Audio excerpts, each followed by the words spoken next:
বলে যাই, যদি কোনো মেম্বার সাহেব জন্য কোনো পার্টির দিক দিয়ে কোনো হেল্প করে, যদি সর্বসাধারণের জন্য যদি না কাজ করে, আমাকে অন্তত কল করে বলবে। প্রবলেমটা কি হয়েছিল? সমস্যা বলতে কি, যে এর আগে যে ফোন কলে যে ঘরগুলো এসেছিল, সেই ফোন কলের ঘর হান্নানবাবু দলগতভাবে দিয়েছে, যাদের ছাদবেলা বাড়ি, অনেকের কাছ থেকে টাকা নিয়েছে, 20,000 30,000 করে টাকা নিয়েছে। 300 ঘর ঢুকিয়েছিল, 300 ঘরের মধ্যে 50টা ঘর করেনি, বাকি ঘর সব আউট। আর প্রত্যেক ক্যান্ডিডেটের কাছ থেকে 10,000 20,000 30,000 টাকা এরকম করে সব বাজে নিয়ে সেই সব পার্টিরা তারা আমাদের কাছে বলছে যে আমাদের এতগুলো করে টাকা আমাদের কাছ থেকে নিয়েছে। অর্থাৎ আজকে আবাস যোজনার যে ঘরটা আবার নতুন লিস্টে ঢুকেছে, সেই নতুন লিস্টে আমাদের পঞ্চায়েতের যিনি ছিল ম্যাডাম ছিল, ম্যাডামকে কারুর না জানিয়ে ম্যাডাম ঢুকেছে। অনেকে ওইভাবে পার্টিগতভাবে করছিল, আমরা তার জন্য আটকে দিয়ে পুলিশ প্রশাসন ডেকে নিয়ে তবে আমরা সেইটা সিদ্ধান্ত এসেছি। আমাদের বাড়ি কোচফলে, আমি বর্তমান রাজ্যের শাসক দলের অঞ্চল সভাপতি। আচ্ছা, বিজেপি শাসক দলের সভাপতি। বর্তমান রাজ্যের শাসক দলের অঞ্চল সভাপতি হিসাবে আমার কানে যখন খবর গেল পঞ্চায়েত আধিকারিক এবং এই গ্রামের মেম্বার হান্নান ওকে আটকে রাখা হয়েছে, আমি সেই শুনে এসেছি জনগণকে বোঝানোর জন্য। তবে এখানে এসে শুনলাম হান্নান নিজে ও টিএমসি দলের পক্ষে পক্ষপাতিত্ব করার জন্য জনগণ রেগে গেছে, সেই জন্য ওদেরকে আটকে রাখা হয়েছে। তাই যাই হোক, এখন জনগণকে আমি বুঝিয়ে বলে তাদেরকে শান্ত করেছি, সবাই শান্ত হয়ে গেছে। আশা করব এরপরে আর কোনো ঝামেলা গণ্ডগোল হবে না। আপনি একটা সভাপতি, আমি আপনাকে প্রশ্ন করছি যে এই যে মানুষ যারা এক কিস্তি করে টাকা পেয়েছে তারা কি দ্বিতীয় কিস্তি পাবে? হ্যাঁ, তার কোনো সমাধান আছে? সবাই দ্বিতীয় কিস্তির টাকা পাবে।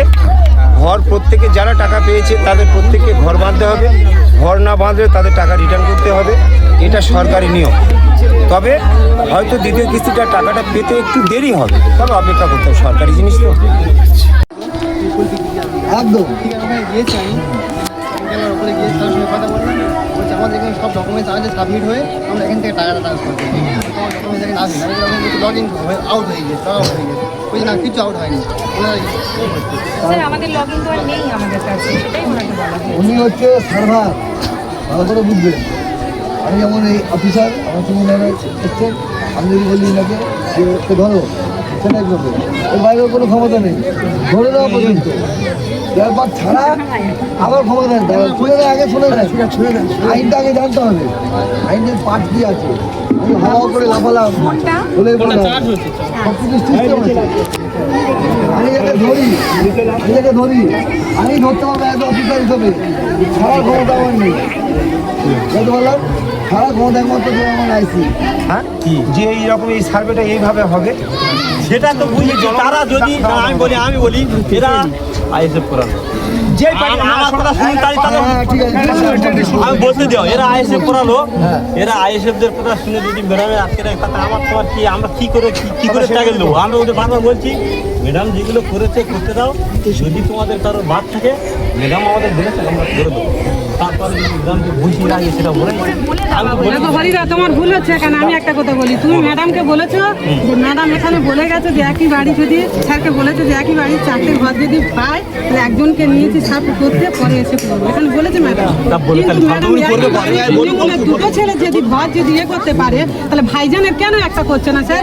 এই কারণে আমরা রেগে যাচ্ছি। ঠিক আছে, আপনাদের কথা হয়েছে তো? হরিদা কিন্তু ফোন করে বলেছে ম্যাডামকে ওই বাড়িটা করে বন্ধ করো। এখানে ভুল হয়েছে, বাজি হয়েছে, সেটা আমরা বুঝতে পারছি। কারণ এইটা নিয়ে আজকের পঞ্চায়েতও একটা কথা বলেছে আমাদের মেম্বার সাহেব, হান্নান সাহেবের সঙ্গে আমারও তর্ক হয়েছে যে তুমি কোনো কারণে কোনো রং জাত ধর্ম কিছু দেখবে না, সর্বসমক্ষে যে প্রকৃত পানিওয়ালা সে পাবে, সিস্টেমটা সেটা সবাইকে জানানো দরকার।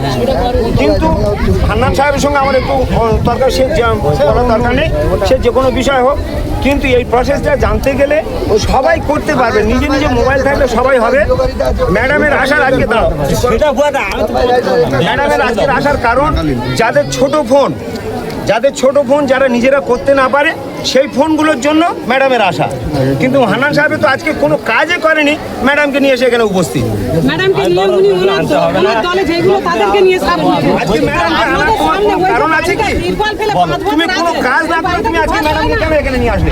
নিয়ে এসে এই হারামিটা কেন ফেললে? আমি তো দিদির থ্রুতে এটা বলেছি, আমি দিদি না, যে কোনো দরকার নেই তো। না পারো তোমার কেউ না পারে, ছেলে বলে কেউ পারে তো তোমারই বললে তুমি একটা সম্পর্কে জেনে নাও, যারা মোবাইল চালাতে পারে তাদেরকে দিয়ে প্রত্যেকটা একটা সম্পর্কে জেনে নাও, যারা মোবাইল চালাতে পারে প্রত্যেকে নিজে নিজে, এটা কি সেলফ সার্ভে, অর্থাৎ নিজের সার্ভিস, নিজের সার্ভে নিজে করে নেবে, নিলে ম্যাডামের পোর্টালে ঢুকে যাবে, আবার সেইগুলো ভেরিফাই করতে ম্যাডাম আসবে। তাহলে তুমি এইভাবে পাটিবাজি কেন করতে যাচ্ছ? আজকে শোনো মেম্বার সাহেব, একটা ভালো তোমার বলে যাই, দিদা তোমারও ভুল হচ্ছে, তোমার আমি বলছি যে তুমি চলো বাইরে। ওইটা নিয়ে তো আমি বলছি। দুই ভাই হচ্ছে আর তিন ভাই বাদ কিন্তু উনি কেটে কেটে কেটে এখানে সবার সামনে এই ছেলেমেয়েরা শোনো, সবার সামনে মেম্বার সাহেবের যদি কোনো পরিস্থিতি না করতে পারি, কোনো ব্যবস্থা না করতে পারি, তখন আমার কানটা ধরবে। তাহলে আপনি এসছেন যে এখন বর্তমান মেম্বার তো সাইড টেনে করে যাচ্ছে, আপনারা দেখে যাচ্ছেন। সেটা তো আমার কানে আসেনি, এখন তো সেটা আসেনি। আপনি তো দেখে একটা যাচ্ছেন। সম্পর্কে সবাইকে জানিয়ে দেবো, কাজ করিয়ে দেবো। তুমি যে কথা বললে একটু আগে যে এখানে আটকেছে কেন, আটকানো এইটাই বাধ্য তো কেন, সামনে যে থাকতে পারবে, কাজ করে দেবো। হ্যাঁ, সেই হিসাবে করেছে। ঠিক আছে, না, ভুল চুক হয়ে গেছে, আমি বলে যাচ্ছি। আমরা ম্যাডামকে তাই বলেছি স্যার, আমরা ম্যাডামকে তাই বলেছি যে আপনারা তো, আপনি তো জানেন না, আপনার সেরকম করাচ্ছে, আপনি সেরকম করেন। এখন ম্যাডামকে ছেড়ে দাও, ঠিক আছে আমরা ম্যাডামকে তাই বলেছি। আমি বলি না তাই বলতে হবে না।